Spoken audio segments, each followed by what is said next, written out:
Hey everybody, welcome back to another episode of Going the Distance. This is episode 29. Can you believe we've done 29 episodes?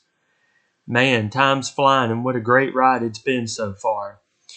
So I want to welcome the new members who are just joining us for the first time. I want to welcome back the members who have been joining us from the beginning. Your support means a lot and I'd really like it to start out before the video. If you'd like this video, subscribe to the channel and comment your thoughts on it. So we got some stuff to get to today. We're going to start off with the King's Corner. So King, the floor is yours, buddy. Thank you, Pete. As in case y'all don't know, my name is King James, and I'm here to bring a little pop culture point of view to the show, and to kind of give a little give and take in my own way to a lot of people's information. So here we go. Since the last time I was on, we've seen the Clash of the Castle pay-per-view that went down back on June 15th. And while I cannot dissect the whole card piece by piece like we originally planned, I can give you the backstories behind the two main events. It was, let me see, the big one was Cody Rhodes and AJ Styles 2 in the I Quit match. I'll tell you something. Those two gentlemen used everything but the kitchen sink in that match, which is something we don't usually see in WWE given the PG era nowadays. But that's going away, isn't it? Yes. In fact, I'll get to that in just a little bit. But long story short, they went back and forth for a very lengthy period of time. But Cody Rhodes ends up winning the match. That's right. And then ends up getting blindsided by Solo Sikoa and the Bloodline, which leads me to believe that they're leading into a storyline between Cody and Solo at SummerSlam. But we know that Cody will face the Bloodline collectively as part of a six-man tag when he teams with Kevin Owens and Randy Orton this Sunday at Money in the Bank. So that'll be a good tie-in, I think. But the biggest controversy, if you will, to come out of Clash of the Castle was the Raw main event between Damian Priest, world champion, and hometown challenger Drew McIntyre. And the reason I say this was a big controversy is because if you remember at the last Clash of the Castle, Drew McIntyre was screwed out of the WWE Championship by Roman Reigns in front of the crowd there at the Liverpool Arena. So now they're in Glasgow and it's Priest versus McIntyre for the world title. And this was a very back and forth matchup, and it looked for a while like Drew had the advantage until the end, when the referee got knocked out, and usually another referee comes in a few seconds later, and that's exactly what happened this time. Except the referee comes in, starts to count the ball, and then abruptly stops. And then it's revealed that the referee, or should I say, the individual wearing the referee's shirt, was CM Punk. Wow. So then he pulls Drew McIntyre into the corner, decks him with a low blow, and that enables Priest to come in and grab the pinfall victory. So McIntyre got screwed in front of his home country for a second time. I was going to say, he gets screwed again, huh? Yeah. So then he came into Raw the next night and cut what I thought was a shoot promo when he basically said he was quitting, but then days later he showed up on SmackDown in Chicago and left Punk in a bloody pulp following an attack backstage. So I have no where that's going or what it's gonna do to Punk's recovery. So we got a lot of unanswered questions on that end. All right, so I don't mean to interrupt you here, King, but I have a few questions for you. Okay. Just so far from what you've talked about. Right. So you talked about Cody Rhodes and the Bloodline. Yeah. Do you think this sets up Roman coming back? Possibly, because I don't know if you saw the last episode of SmackDown, but the way we went off the air last Friday on SmackDown was Solo basically turning his back on the wise man, and Paul Heyman was powerbombed through the broadcast position, and he was written off TV. So perhaps this is going to set up Roman's return to come in as the babyface conquering hero. And does he come back with Paul Heyman? Well, I think so, but I don't think it's going to happen in Money in the Bank. I think they're holding off on that until the next title match at SummerSlam, but only time will tell. So that brings up another interesting point.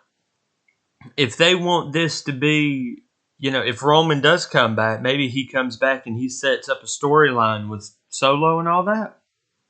Maybe. Do you think maybe Kind of a gang warfare sort of thing. Exactly. Do you think maybe there'll be some kind of triple threat match at some point?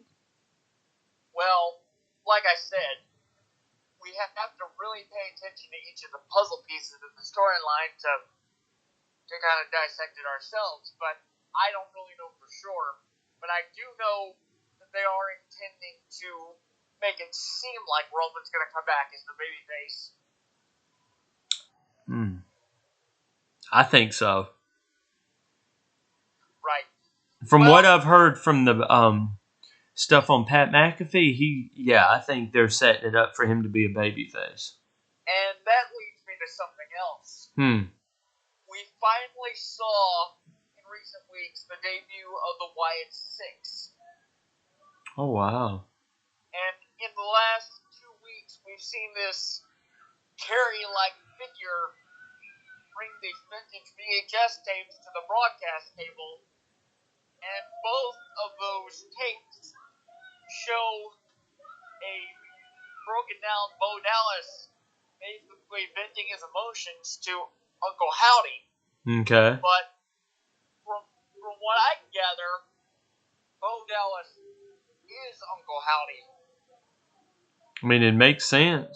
But as we know, Bo Dallas' real-life brother was Wyndham Rotunda, a.k.a. Bray Wyatt. So, I don't really know where those tapes are leading, or we don't really know anything about who these Wyatt Six people are, but this whole thing gets weirder by the minute, but it's going to be interesting. It sounds like it. Well, so that about wraps it up for the wrestling portion, but I can tell you this. As far as the pop culture side of things is concerned, I have 2 major announcements. Number one, I teased it a few weeks ago, and next week it's finally going to happen. Monday on NBC, reigning American Ninja Warrior champion Vance Walker, the young man with cerebral palsy, comes back to try to write his second chapter. So he's in the finals? Nope. He's starting his quest over again. Because this is going to be... This is part of the new season. We're still in the qualifying phase. Okay. But as I said, the reason why it's such a big deal is because this is the first time, in my estimation, that a reigning champion has tried to win back-to-back titles. I've seen that happen one time on a show that I've watched. Right. And he won back-to-back seasons. Right. And it was pretty amazing. It's not an easy feat, especially on American Ninja Warrior. So, it's not an easy feat in any sport, I think. Yeah. So we'll have to see how far Banks can go the second time around, and how many more eyes will turn in his direction, if you will. But also, on another pop culture note, next week, in fact, next Wednesday, July 10th, ABC, A Modern Game Show Classic returns, because for the first time since the pandemic era, Millionaire is back in prime time. And this time, there's a twist. Jimmy Kimmel is back to host, just like he did during the pandemic era. But this time, instead of one person in the hot seat at a time, it's two celebrities at a time playing together for charity. So it's gonna be a lot of fun. You can test your knowledge right along with the celebrities. See how much smarter than them you are. So it sounds like it's going to be kind of like a Are You Smarter Than a Fifth Grader type thing. Well, just not as exactly. Well, we all know the classic Millionaire format, but you know what I mean. So right. Usually make the material a little easier for celebrities. Yeah, they do. Or so I think. No, they do. And I think that's good, because the more money you can raise for charity, the better. Absolutely. And that reminds me. Speaking of charity, this is kind of a bit more personal, so I apologize. But I just wanted to let you and your viewers in on something. Next week, I'm gonna make an announcement about something special that I'm doing for charity later this summer that everybody else has a chance to get involved in. So please stay tuned for that at some point next week. Keep an eye on that, y'all. Tune in next week to hear his announcement, because you got me wondering now, buddy. Well, don't worry. We'll tell you. We'll tell you. But with that being said, the floor is yours, Pete. Thank you, King. That was a great segment. We had a lot of sports stuff going on this week. Like we're going to start out with the Jacksonville Jaguars are actually getting a new stadium, and all these new stadiums are they've been talked about for years. Buffalo's talked about getting a new stadium. They're finally getting one. Tennessee's getting a new stadium. Now Jacksonville's getting a new one. And the common denominator with all these teams with their old stadiums is they've never had a roof on them. Which is kind of weird because, Buffalo in December gets snow. Jacksonville gets, the rain. Tennessee just gets the heat, that type of stuff. So all these teams are getting these new stadiums. Jacksonville finally got the okay for theirs, and the stadium's going to be worth $1.4 billion. And it's going to have a dome. I've seen the design. I'm not crazy about the whole design aspect of it. But at least it's an indoor stadium, so weather won't stop anything. And so on that note, I found out that Jacksonville Jaguars quarterback Trevor Lawrence and his wife are expecting their first child. Oh my goodness! They've been married since I believe they got married right after he got drafted into the NFL. But they had known each other. They've known each other since college. Yeah. Because she was a volleyball star, I believe. Right. And he was the football star. So now they're expecting their first child. So congratulations to you, Trevor. And likewise, congratulations. Look forward to seeing you in September to see how Jacksonville does. And you're a Carolina fan, right, James? To a certain extent. So I follow the team just because my family are big Carolina fans. Right. So this will hit close to you because I found out that Christian McCaffrey just got married. Wow. Yeah. He went off and he signed a deal with San Francisco. He signed an extension with them. Wow. And now he's getting married. And I knew he got engaged. But I never knew when the wedding was going to be. Well, he got married last weekend. Well, not everybody makes those kinds of details public, especially not a public figure. Exactly. And they don't want, paparazzi and everything around watching them. Exactly. But I found it because I thought, we keep up with this. And we keep up with the hometown, with the players, whether they're still playing with us or with Carolina or not, right? Yeah. I mean, look at, I run into a lot of people, and I know this isn't football related, but I run into a lot of basketball fans, right, that are fans of Golden State because of one reason. Yeah. And do you know what that reason is? Why? Steph Curry. You're kidding. No, Steph Curry's... Curry, the basketball? Yes. Basketball player? Golden State Warrior player. He's from this area. Right. That portion of things I knew. So a lot of people... I think I heard that he and Chris Paul were on the same team as kids. They were. The AAU team. They were. And Chris Paul actually just signed a new deal with, signed Clippers, a deal with the 76ers. Really? Yeah. The big leagues. Free agency just started. Wow.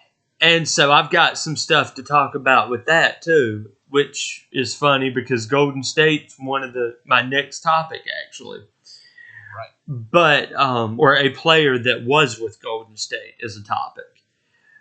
But Chris Paul was a free agent, and he just signed with the 76ers. And I don't know what that deal was. They didn't make that public that I know of, what his deal was. But I'm going to refer to that again later on. Well, just for your information, Pete, as well as the information of the viewers, I don't know if it's the same way in professional sports, but I know that sometimes in MMA and pro wrestling, the athletes can get paid per match or per appearance. So if you really want to research their contract, you can do it online. Easy. Yeah. But they signed these deals for like multiple years. So I don't know how it all pays out, because then they get like the full money for that, for the however many years they signed. Right. And then they get the guaranteed money, which is what they get, I guess, at the end of the season. Well, it's a signing bonus if it's guaranteed. Exactly. And then some of them will say, we're going to sign this person to this many years to this amount of money, and this is guaranteed, and this is the signing bonus he signed on with. Right. So sometimes they break it all to get it's with guaranteed, and sometimes they break it down into 3 sections. Gotcha. So, as I said earlier, I had some Golden State news. Okay. So Klay Thompson, who was a big playmaker for the Warriors and was one of he was actually one of the, in my opinion, one of the big 3 with the Warriors. It was Steph Curry, Draymond Green, and Klay Thompson. Golden State let Klay Thompson go, and Klay Thompson goes and signs a 3-year, $50 million deal with the Mavs. Right. With Dallas. He's been with Golden State since 2011. He was picked in round 1, pick 11. Wow. So, I mean, moving to the Dallas Mavericks. Yeah. And, in a way, it's kind of refreshing. I hate to see Clay go because Golden State won't be there. I mean, you've got Draymond, you've got Steph now. Those two are great players. But, in a way, it's kind of refreshing to see that, he went to see that he's trying something new and trying to reinvent himself exactly. Trying to reinvent himself as a player. And he's not going to and it's not what I'm trying to say is it's not one of these teams where they played in the finals and then he goes and runs to the opposing team he just played for or he just played against. This is an NBA juggernaut as far as Dallas is concerned. Mark Cuban's one of the richest people on the planet. And I actually see Dallas going back to another finals now. Really? Because he's there? Well, not just that. You've got Luka, you've got Kyrie, and now you've got Klay Thompson. You've got a new big three in the NBA now. You might be on to something there. Because, and now think about, now that being said, Kyrie is a big reason Klay ended up in Dallas.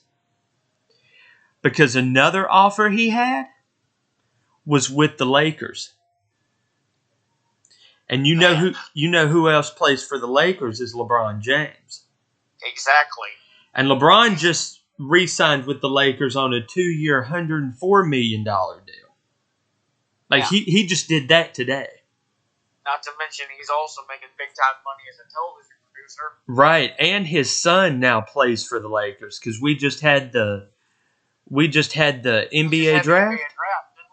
Just had the NBA draft, and his son Bronny was drafted to the Lakers. Wait, LeBron's son's name is Bronny? Yeah, my thought exactly. Is that his real name? No, honestly, I think it's a nickname because I think he's LeBron. I hope it's a nickname because that opens the door for teasing like anything else. I think it's LeBron James Jr. Well, I certainly hope. So instead of that being the case, they just call him Bronny. Okay, I can understand that. Remember kids, teasing is wrong. Exactly. And me not being a LeBron fan, looked at it like, you really named your kid Bronny, really? And then you were thinking the same way I was. Exactly. Hey, great minds think alike, man. Yeah. And the more I thought about it, the more I thought, he can't do that. He can't name his kid Bronny and him be the player he is. So how's that going to be possible? And my only thought is LeBron James Jr. So now we're going to move back from... Or LBJ. Exactly. Like, you could do that. I'm just kidding. Like, know that was Lyndon Baines like the president. Exactly. That's what I was going to say. My thought... I had to do it. You had to. I'd be disappointed if you didn't. But now we're going to move back into North Carolina. And former Hornets player, Kemba Walker, who's made his way around the NBA, announced his retirement yesterday. He played for 6 teams. He's a 4-time All-Star. He went to the University of Connecticut. He was drafted round 1, pick 9 in 2011 by Charlotte. And he played for teams like Boston. And he played for Dallas. And then I didn't realize this because I thought he had just gone away. He had a little stint with the Knicks too. And then I realized I hadn't heard anything about it. And this is so weird because I was just thinking about him a couple days ago, thinking I haven't heard anything about him. And then he goes and announces his retirement yesterday. Wow. But here's the thing. He's not out of the NBA. Even though he retired as a player, Charlotte signed him as a coach on their new coaching staff. He is and I kept this, he is going to serve as a player enhancement coach as part of the new head coach, Charlie Leaf's staff. So this, again, I think this is going to be good because he knows the Charlotte system. Right. And he kind of knows how that all goes. So, gotcha. I mean, he played for 4 NBA teams, but then he also played for like a B League team. I want to say it was like in the Moroccan League. Yeah. And that's like NFL players going from the NFL to the Canadian League. And I've known players to do that. In fact, I graduated high school with a player who was actually undrafted. Wait, you mean an active player? No, he's retired now. Okay. But he was undrafted and signed with Cleveland. So he signed as a free agent. And then, right. And then he never didn't really spend the season with Cleveland, but he still was a part of the NFL team. Wow. But he played the rest of his career with the Canadian Football League. And I won't give his name. Holy mackerel. But yeah, he was a big he was something. He could play anything. He was a quarterback. He could play wide receiver. I think he ran track. I think he ran a thing in baseball, I think. Something like that. I mean, he was a multi-talented person. And he's our age. He's my age, and he's retired now. Wow. So, he's set for life. He is. He's making that kind of money. And once I found out he was with the Canadian League, I kept tabs on the teams he played for in the Canadian League. Right. Because I've always said there's only a few good things to come out of Canada. One of them being Nickelback. Well, there's actually quite a few, depending on which avenue of entertainment we're talking about. Exactly. But in my opinion, there was only one big one. And that was Nickelback, in my opinion. And they do have other good things to come out, but like big picture-wise, for me, it's Nickelback. I understand. So that was all for NFL and NBA news. Now we're going to move into some NASCAR stuff. And Chase Briscoe, who has now signed with Joe Gibbs Racing to drive the number 19 car to take over for Martin Truex Jr., who retires at the end of this season. Now, anybody who's been watching the show recently, I said Truex announced his retirement, I think it was 2 weeks ago.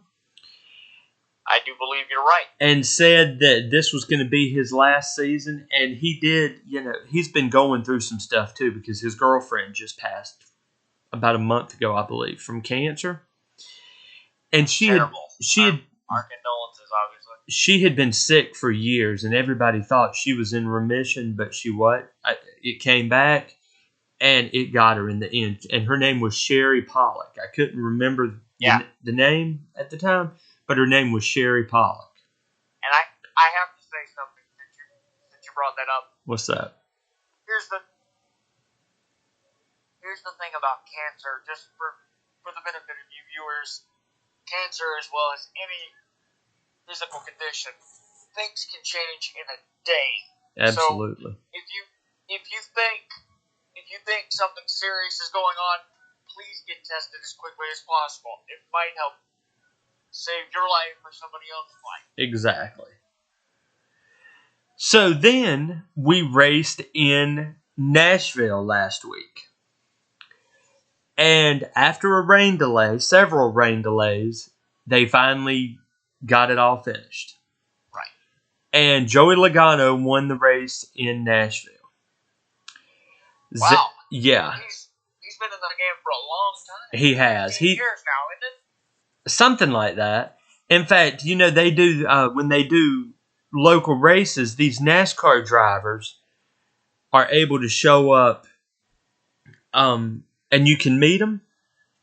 Right. Joey Logano was actually in Charlotte a couple years ago, and had I not had to work, I might have gone and met him, because I was fortunate enough to meet a NASCAR driver back in his rookie year, Austin Dillon. Right. And I met him when he showed up, and that just happened to be a spur of the moment type thing, and I saw he was going to be there and just hung out and met him. Right. So Logano won the race. Zane Smith came in second. Tyler Reddick third. Ryan Pierce came in fourth, and Chris Buescher fifth. Now, I know there were a lot of people not everybody were familiar with, and I wasn't familiar with some of them. Yeah, Chris Buescher, that's the first time I've heard that. Yeah, he's been around, but people like Zane Smith are people that have been like in the background. Right. And, I guess they're trying to give him a push now. Like any sport, they push people. So I guess Zane Smith is somebody they're pushing now. Yeah. But Kyle Larson came in 8th, and Chase Elliott came in 18th. But I don't think we have anything to worry about with these two, because both Larson and Elliott are both in the chase this year. And as I said before, Larson has won, I believe, 3 times now. And he was eligible to be in the playoffs because he won, and he got that pass because he missed the Charlotte race when he was doing Indianapolis and Charlotte. Yeah. He missed all but like 52 laps of the race. So, it's like in any sport, anything can happen. Larson, I believe, is the top seed when you look at the point standings. And in those point standings, the top 16 get their shot. So when I thought it was only the top 10. They used to do top 12. And then they ran it to 8, and then 4, and then from 4, that was when they've been tinkering with the format for years. Oh, they do that, and that's why people don't like NASCAR some. No wonder, they're so freaking confused. Exactly, and football. It should be easy, because all you see is a bunch of people going in a circle really quick, so all you hear is they're making the left turn. I know, they keep turning left. Sometimes I think people turn right into the wall, but that's like a Kyle Busch. The crash test dummies do that. That's like a Kyle Busch issue there. But no drag. Right, something right. And Kyle Busch is the biggest crybaby in NASCAR. Really? I think. You think so? I think so. Why is that? Just because. And people say, "Oh, he's got a chip on his." No, he's just a jerk. He got on. He's greedy. He's just got a bad attitude. You look at somebody like a Jimmy Johnson or a Chase Elliott or even even look at Austin. These people are gracious when they win.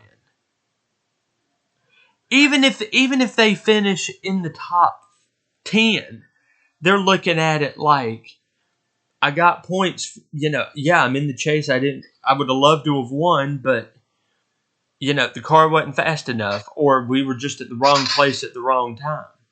Right. Kyle Busch will win a race and still look at it and go, "See, haters, I still got it." I'll never forget one after post race interview he did after he won the race. He won and said, This is for all you people who said I couldn't do it and then did it like he was crying.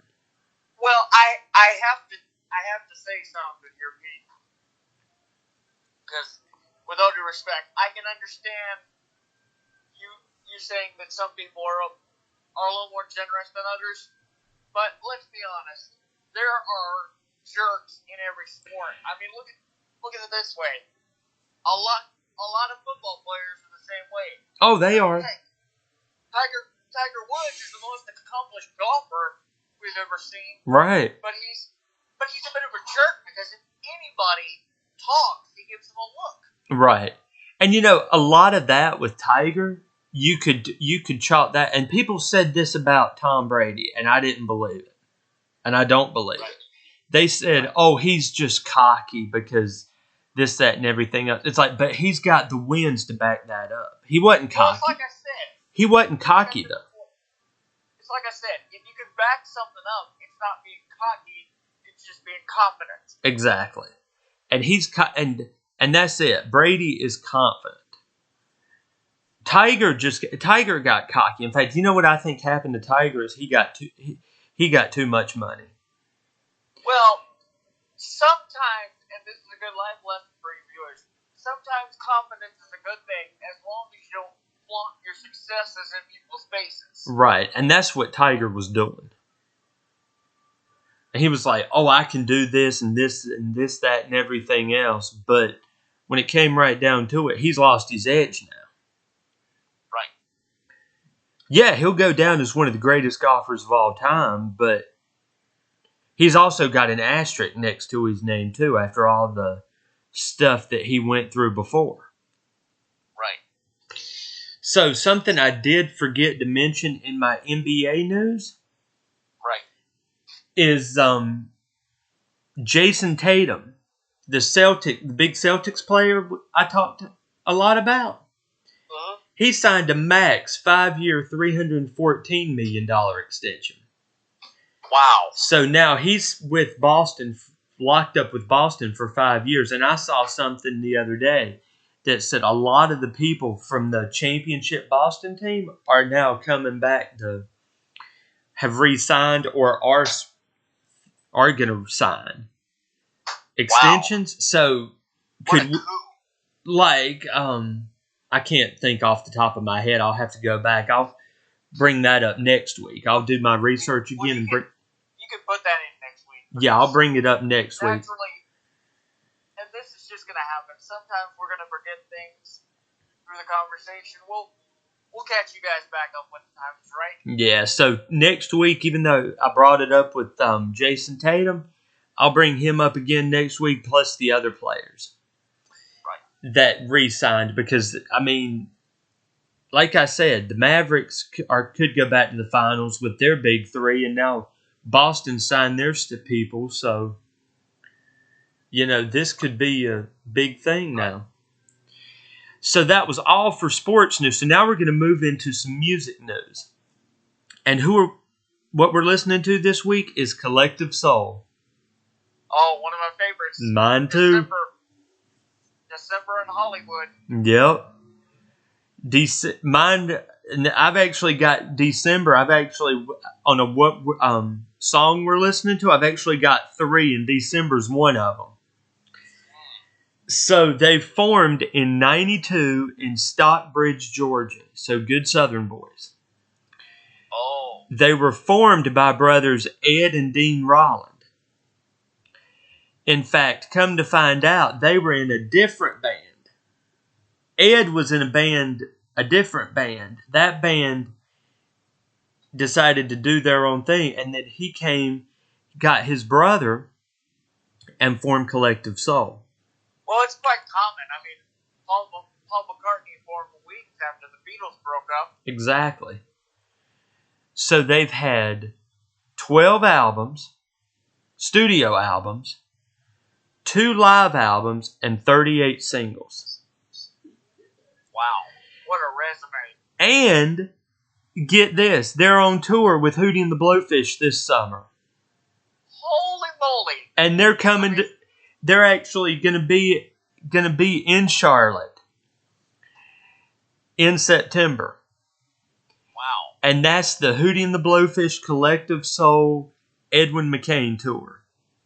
Wow, that is tremendous. And I've actually got an announcement to make closer to time. Okay. In music news. So closer to September, I'm just teasing y'all now that I will have the announcement. But it won't be until closer toward September that I give y'all that announcement.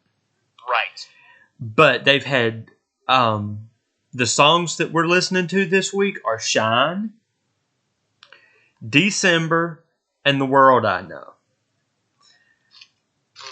All three great songs and big songs. And yes. then they've got... You've heard me do December many times. Yes, I have. Our times at karaoke. Yes. But those were the good old days. They really were, man. I miss those days. But an album to really listen to for Collective Soul to get a lot of their big hits is called The 7 Year Itch. Right. And that's their I think I've heard of that, but that's their greatest hits album.